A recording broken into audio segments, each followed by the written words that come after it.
Erros são fatos da vida.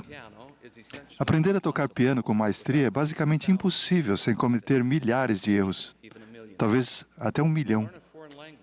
Para aprender outro idioma, é preciso encarar a vergonha de cometer milhares de erros, talvez até 1 milhão. Até mesmo os grandes atletas mundiais nunca param de errar. Dizem que o sucesso não é a ausência do fracasso, mas é ir de fracasso em fracasso sem perder o entusiasmo. Com sua invenção da lâmpada, Thomas Edison disse: "Não fracassei 1000 vezes. A lâmpada foi uma invenção com 1000 passos." C.S. Lewis chamou os fracassos de sinais que indicam a direção na estrada para o sucesso. Com esperança, cada erro que cometemos se torna uma lição em sabedoria, tornando pedras de tropeço em degraus.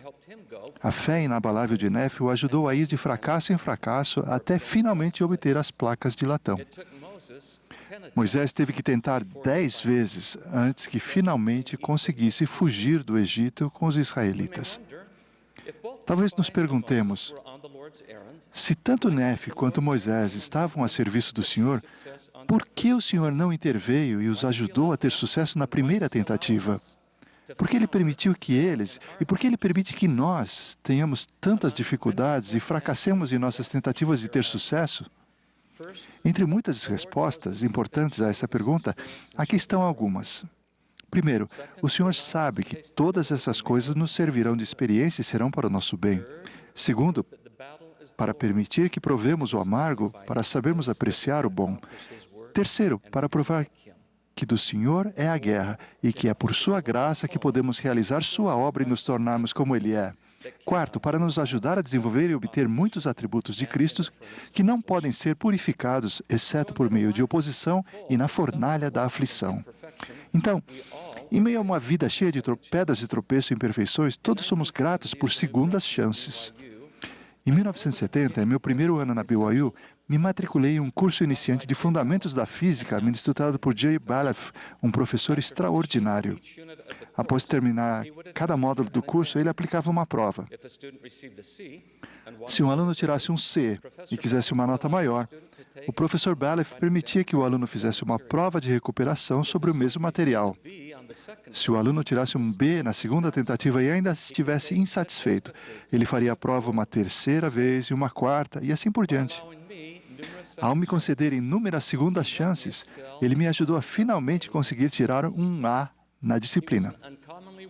Ele era um professor excepcionalmente sábio que inspirou seus alunos a continuar tentando, a considerar o fracasso como um tutor, não uma tragédia, e a não ter medo do fracasso, mas aprender com ele. Recentemente, telefonei para esse grande homem, 47 anos depois de fazer seu curso de física. Perguntei a ele por que ele estava disposto a permitir tentativas ilimitadas aos alunos para que melhorassem sua nota. Ele respondeu: queria estar do mesmo lado dos alunos.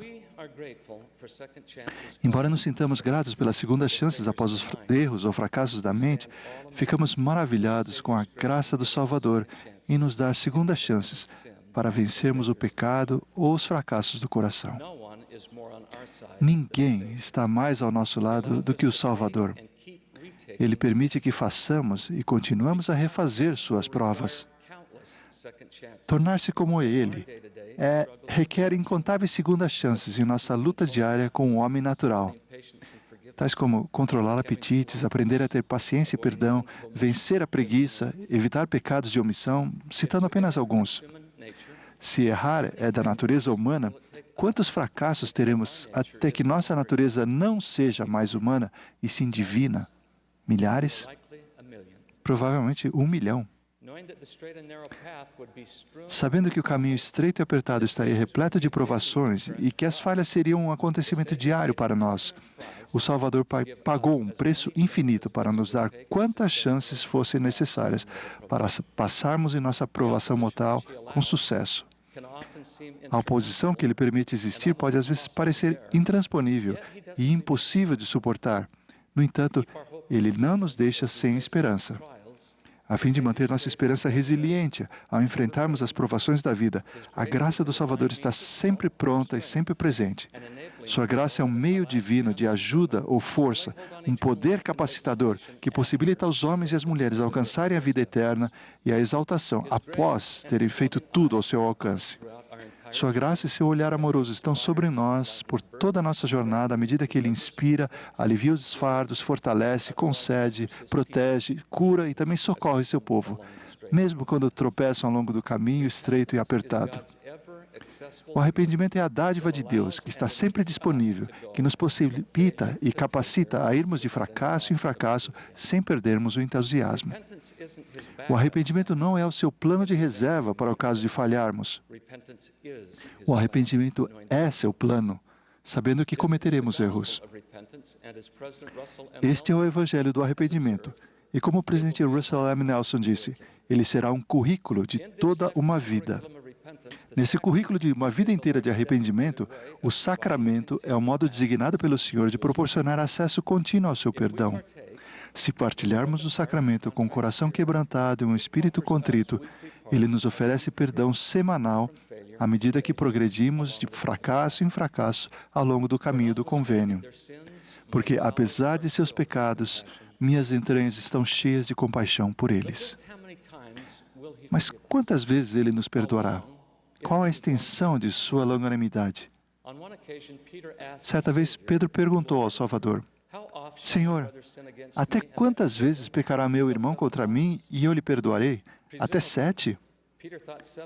Ao que tudo indica, Pedro pensou que 7 era um número razoavelmente alto para enfatizar a loucura de perdoar tantas vezes e que essa benevolência deveria ter limites. Em resposta, o Salvador basicamente disse a Pedro para nem mesmo contar, a fim de não estabelecer limites para o perdão. Jesus lhe disse, não te digo até 7, mas até 70 vezes 7. Evidentemente, o Salvador não estava estabelecendo um limite máximo de 490 vezes. Isso seria semelhante a dizer que partilhar do sacramento tem um limite de 490 vezes. E na vez de número 491, um auditor celestial intercede e diz, desculpe-me, mas o seu cartão de arrependimento já expirou. De agora em diante, você está por sua conta. O Senhor usou a matemática dos 70 vezes 7 como metáfora de sua infinita expiação, seu amor sem limite e sua graça sem fim. Sim, e tantas vezes quanto o meu povo se arrepender, perdoá-lo-ei de suas ofensas contra mim. Isso não significa que o sacramento se torna uma licença para pecar. Essa é uma razão pela qual o Senhor incluiu esta frase no livro de Moroni. Sempre, porém, que se arrependiam e pediam perdão com verdadeiro intento, eram perdoados. Verdadeiro intento significa real esforço e real mudança. Mudança é a palavra principal que o guia para estudo das Escrituras usa para definir arrependimento. A mudança da mente e do coração que gera uma nova atitude para com Deus, para consigo mesmo e para com a vida em geral. Esse tipo de mudança resulta em crescimento espiritual. Nosso sucesso, então, não vai de fracasso em fracasso, mas cresce de fracasso em fracasso, sem perder o entusiasmo. A respeito de mudança, considere esse pensamento simples. Coisas que não mudam, continuam iguais. Essa verdade óbvia não foi feita para insultar sua inteligência, mas é a sabedoria profunda do presidente Boyd K. Packer, que então acrescentou, e quando não estamos mudando, não progredimos. Uma vez que não queremos parar de progredir até nos tornarmos como nosso Salvador, precisamos continuar a levantar sempre que cairmos, com o desejo de continuar a crescer e progredir apesar de nossas fraquezas.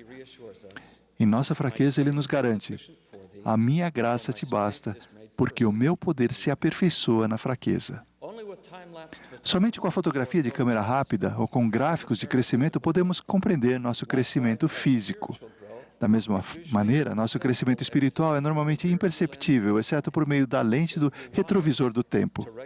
Seria sábio regularmente dar uma olhada reflexiva por meio dessa lente para reconhecermos nosso progresso e nos inspirarmos a prosseguir com firmeza em Cristo, tendo um perfeito esplendor de esperança.